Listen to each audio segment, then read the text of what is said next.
اللہ پر توکل کا ایک یہ بھی معنی ہے کہ جب نماز کا وقت ہو جائے اب رزق جو یہ نہ سمجھے کہ کاروبار میں چھوڑ کے نماز کے لیے جاؤں گا تو میرے کاروبار میں نقصان آ جائے.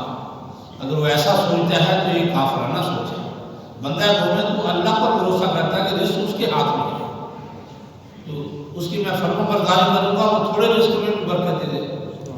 اس لیے ایسے موقع پر توکل کا پتہ چلتا ہے. زبان سے تو ہم سب کہتے ہیں ہم اللہ پر بھروسہ کرتے ہیں، لیکن عملاً ہمیں چاہیے کہ ہم جہاں اللہ کا حکم آ جائے ہم دنیا کے سارے نفع نقصان کو نظر انداز کر کے اللہ کے حکم کی طرف اگر ہم مائل ہو جائیں، ادھر ہم جو ہے وہ قدم اٹھا لیں تو یہ توکل ہے.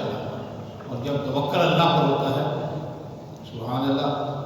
حدیث شریف ہے عمر فاروق رضی اللہ تعالیٰ عنہ فرماتے ہیں کہ آقا کریم صلی اللہ علیہ وسلم فرمایا لو انکم تتوکلون علی اللہ حق توکلہ لرزقکم ما یرزق الطیر.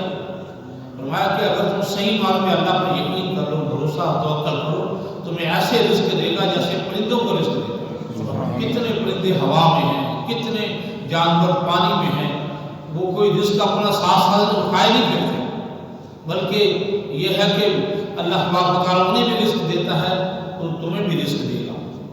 تو یہ آگے بھی اسی کا ذکر آ رہا ہے. تو بہرحال صبر سے زندگی گزارنا، تنگی آ جائے، بیماری آ جائے تو اس پر بھی صبر کرنا اور اللہ کی ذات پہ بھروسہ رکھنا کہ میں اس کی فرما برداری کروں گا تو وہ مجھے کبھی بھی نقصان نہیں پہنچائے. عام انسان کے ساتھ آپ حسن سلوک کرو، اس کی بات مانو، وہ آپ کو تکلیف نہیں پہنچاتا.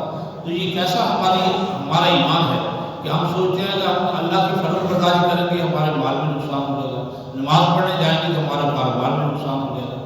یہ کتنا کمزور ایمان ہے. اللہ تبارک و تعالیٰ ہمیں صبر کی زندگی اور توکل والی زندگی عطا فرمائے.